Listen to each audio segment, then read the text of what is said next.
दुनिया के जो 10 ख़तरनाक तरीन ममालिक हैं मीडिया के लिए, Pakistan is one of them. Problem ये था कि बोल टीवी कह रहा था कि अरशद शरीफ हमारे लिए काम कर रहे थे, वो हमारा हिस्सा बन चुके थे।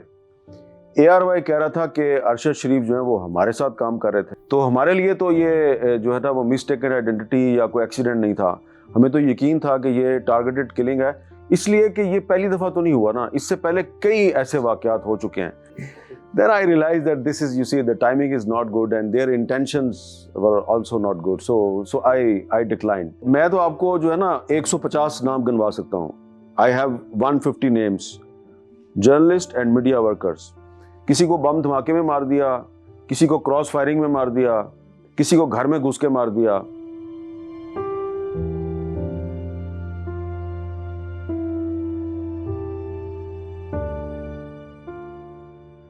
In last 2 decades, about 150 media workers in Pakistan lost their lives. And if you go through the World Press Freedom Index, Pakistan is on number 157. Last year, Pakistan was on number 148. So Pakistan lost many points in last 1 year. So अब इसमें अगर आप देखें तो जो journalist की एक international body है, international federation of journalist IFJ, वो ये कहती है कि दुनिया के जो 10 ख़तरनाक तरीन ममालिक हैं मीडिया के लिए, Pakistan is one of them. So IFJ के मुताबिक पाकिस्तान दुनिया के 10 ख़तरनाक तरीन ममालिक में शामिल है। और जो RSF है, उसका जो वर्ल्ड प्रेस फ्रीडम इंडेक्स है, उसके मुताबिक पाकिस्तान ने पिछले 3 साल में 18 पॉइंट लूज़ किया है। और यही जो RSF है, इसने पिछले साल एक रिपोर्ट जारी की थी, उसमें जो पाकिस्तान के प्राइम मिनिस्टर थे उस वक्त इमरान खान, उनको प्रेस फ्रीडम प्रेडेटर्स में शामिल किया था।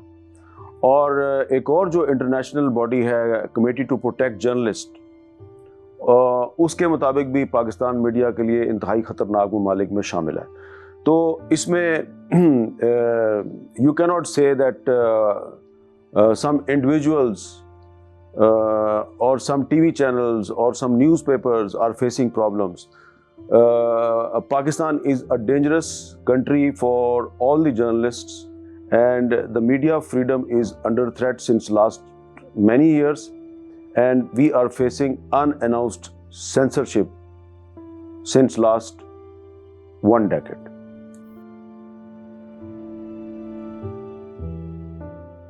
No, Arshad Sharif was not secure in Pakistan, and when Arshad Sharif and some other journalists, they were booked in some sedition cases, so it was clear that they were under threat. But usually it's not a new phenomenon in Pakistan. Last year I was also facing sedition cases. Asma Shirazi was also facing sedition cases. This year, some other journalists, they were also facing sedition cases. And you see that the sedition law is the legacy of the colonialism. Yes. 124A. So the same law is being used against media persons and human rights activists in India. Same law they are using in Bangladesh, same law they are using in Pakistan. So Arshad Sharif was also facing this colonial black law, and that's why some of his well-wishers and friends, they asked him to leave Pakistan. In my personal opinion, if you are facing problem in Pakistan, you should not leave Pakistan, because we have seen that you are more vulnerable if you leave Pakistan. I can give you the example of Karima Baloch. She was assassinated in Canada. I can give you the example of Sajid Baloch. He was assassinated in a Scandinavian country, which is a very secure region in the whole world. And the method to kill them was the same. So that's why Last year when I was banned for 9 months, some of my friends told me that you should leave Pakistan. And there was a stage when I got a fellowship and I was about to leave. But then some of my friends, they advised me not to leave Pakistan because you are more vulnerable if you are living outside Pakistan or you are staying somewhere in Europe or England. So I never adopted that option. Yes, so Arshad Sharif, we even heard reports of you getting a major deal with an international publication for a book deal and to be part of that prestigious media outlet, yet you still declined. Yeah, I got an offer from a very prestigious a newspaper organization, and they offered me to write a book. Just what happened with me and why I was banned. And when some of their officials, they spoke to me and they were trying to make a deal with me, and I spoke to them on Skype. So I realized that they want just a book about role of the security agencies in Pakistani politics and why many journalists are complaining against our intelligence agencies. So that was their point. And you see, it was not difficult for me to write that book. And maybe I will write that kind of book in future. But the timing was not good for me.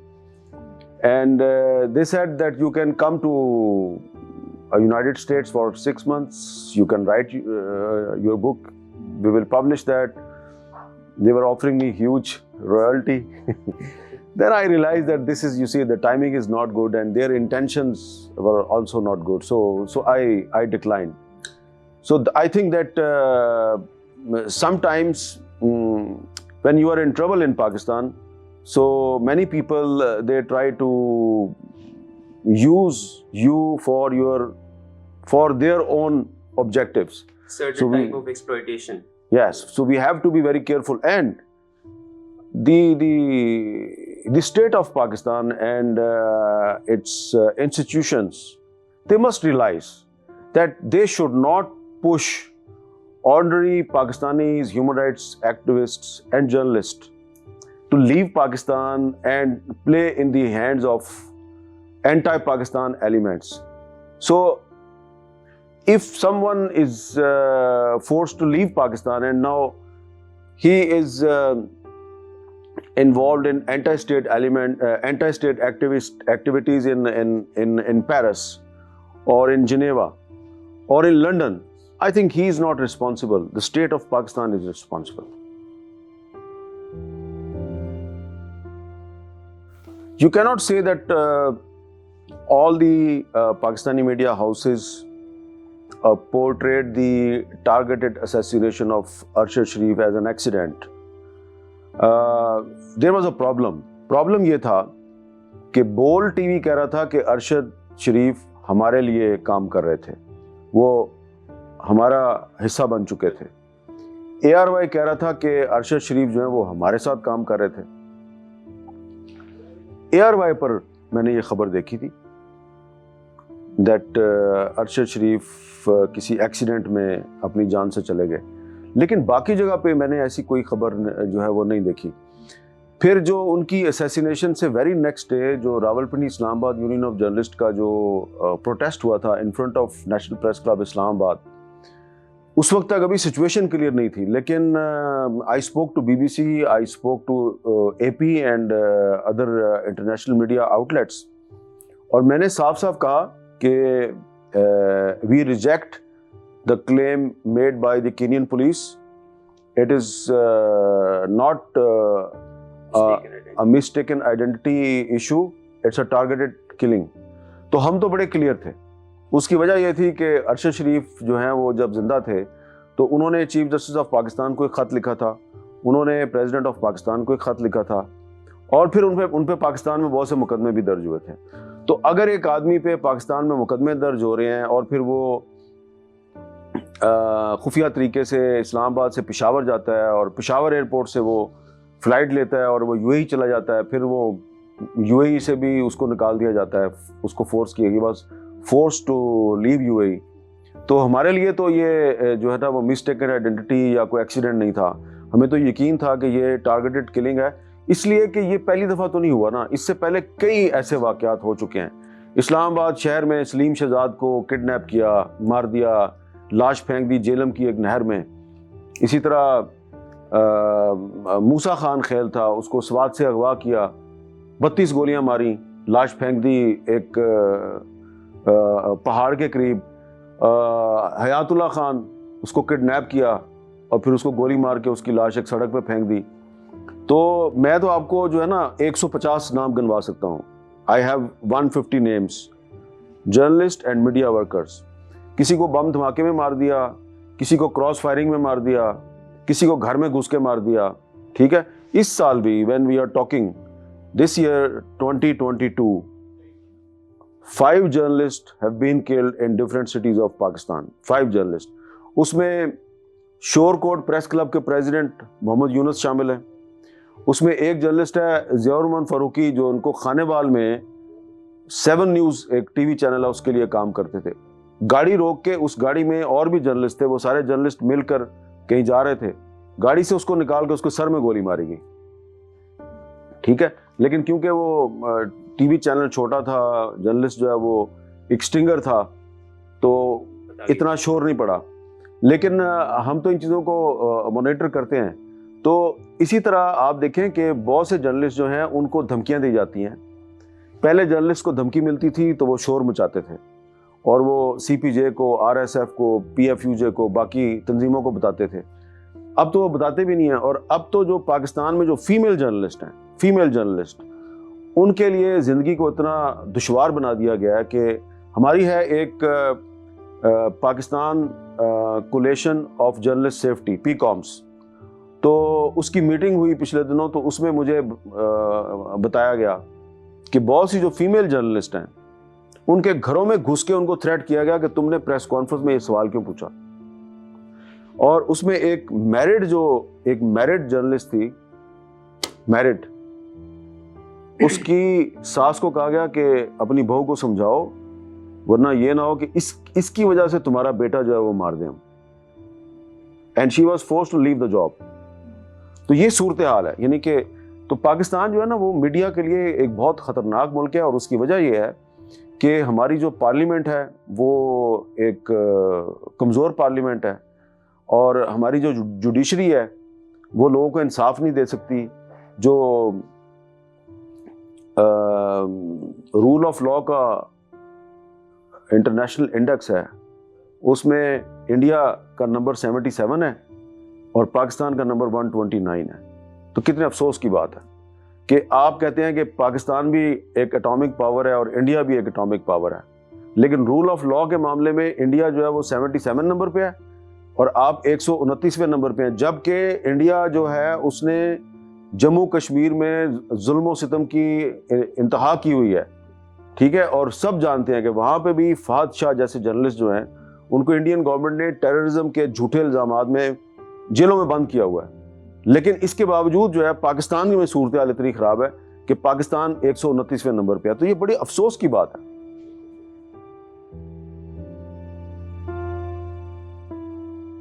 You see, as far as Jung Group and Geo is concerned, we sent our senior correspondent Murtaza Ali Shah to investigate the assassination, and he spent many days in Kenya. Then I know that another journalist, Iram Abbasi from Voice of America, she also went there.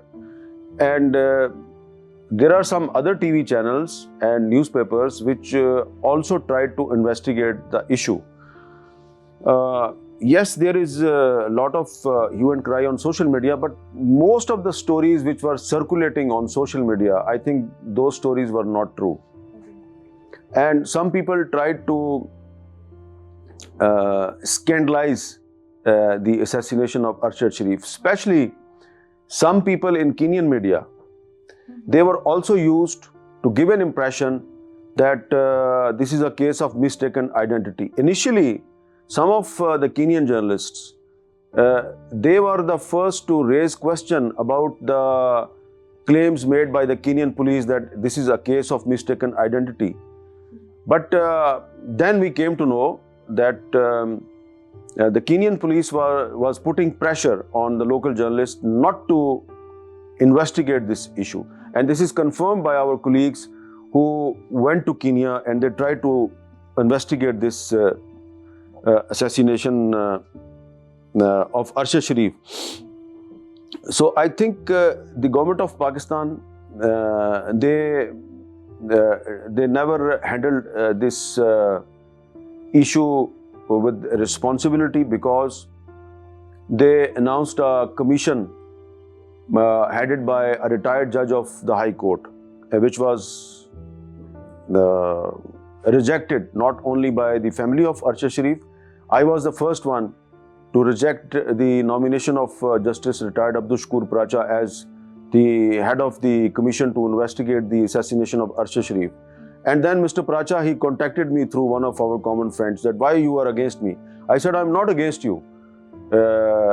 We need at least a judge of the Supreme Court, and you are a retired judge of the High Court. When I survived an assassination attempt in Karachi in 2014, so I luckily survived. But even then, the Prime Minister of Pakistan announced a 3-member inquiry commission, and that commission was headed by the Chief Justice of Pakistan, and other 2 judges were the judges of the Supreme Court of Pakistan. So I told him that yes, there was no report of that commission, but at least a commission was set up which was composed of the 3 judges of the Supreme Court.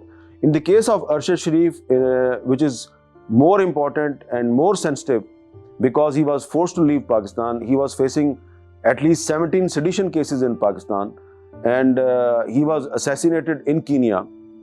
And in this case, the government of Pakistan just announced a commission headed by a retired judge of the High Court. And then finally, Mr. Pracha himself, he announced that he is not interested to head that commission. And then the mother of Arshad Sharif, she wrote a letter to the Chief Justice of Pakistan, and she demanded that the Chief Justice should appoint a judge of the Supreme Court to investigate the assassination of Arshad Sharif. But there is no positive response from the Supreme Court of Pakistan yet. So that's why now we think that because the family of the Arshad Sharif and many of his friends and the media organizations, they think that some elements within the state institutions, they never handled this case with the responsibility and justice. So, and they are a party now. So, morally they are not eligible to investigate the assassination of Arshad Sharif. So that's why we are demanding that an international body under the supervision of the United Nations should investigate the assassination of Arshad Sharif. And I'm telling you, if they will not do it, so I will not name the international body. One international body, international media body, has already decided to send a fact-finding mission to Kenya, and they are already in contact with some Kenyan journalists. And the Kenyan journalists, they are providing very important information to that international media body. I can share only one thing, that the Kenyan government and especially the Kenyan police detained at least 2 journalists who were investigating. They were from Kenya. They were not Pakistani nationals. They were only investigating the assassination of Arshad Sharif, and they were detained and they were threatened that you should not follow this case, otherwise you may face the consequences. So it is clear that some people within the Kenyan security forces were used to brutally murder Arshad Sharif, and the attitude of the local authorities in Pakistan is disappointing. So that's why we think that both Kenyan government and the Pakistani government is not fit to investigate this case. That's why we want some international body to investigate this case.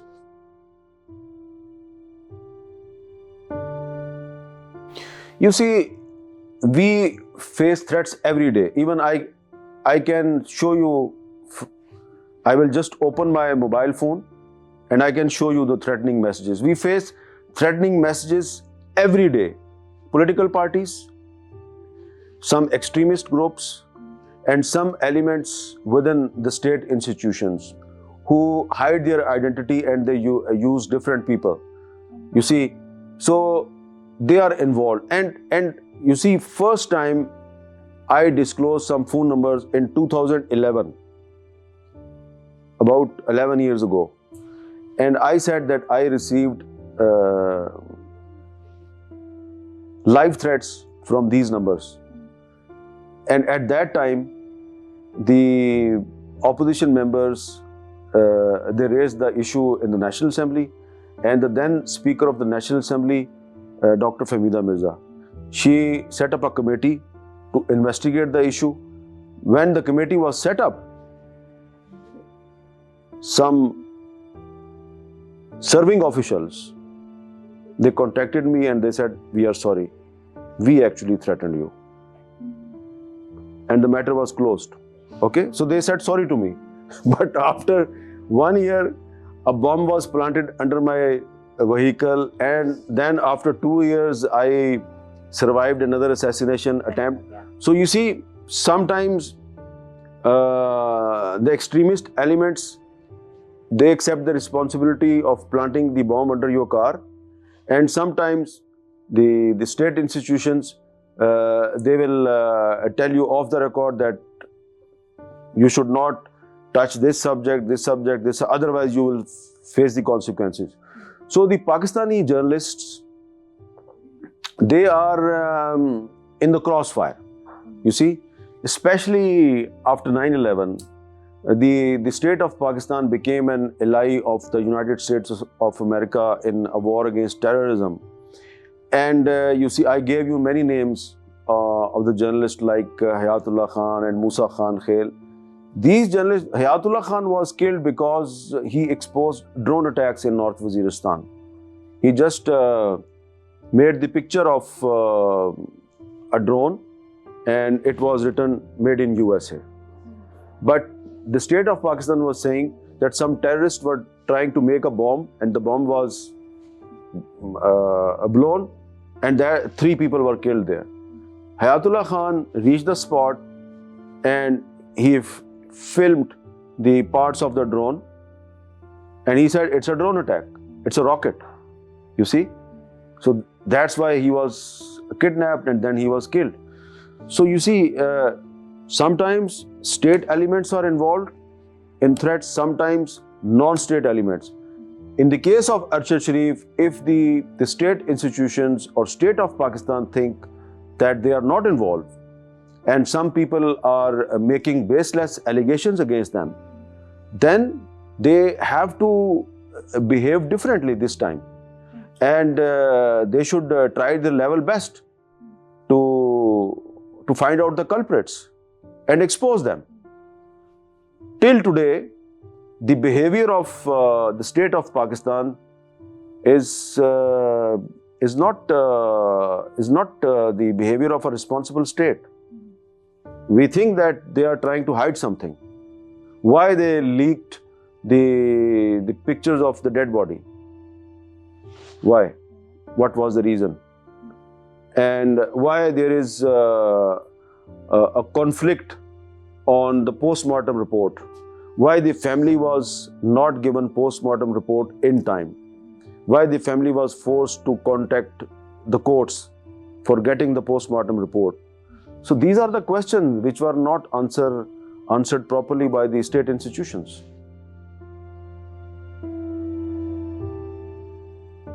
The media freedom in Pakistan is linked with the freedom of the parliament and the independence of the judiciary.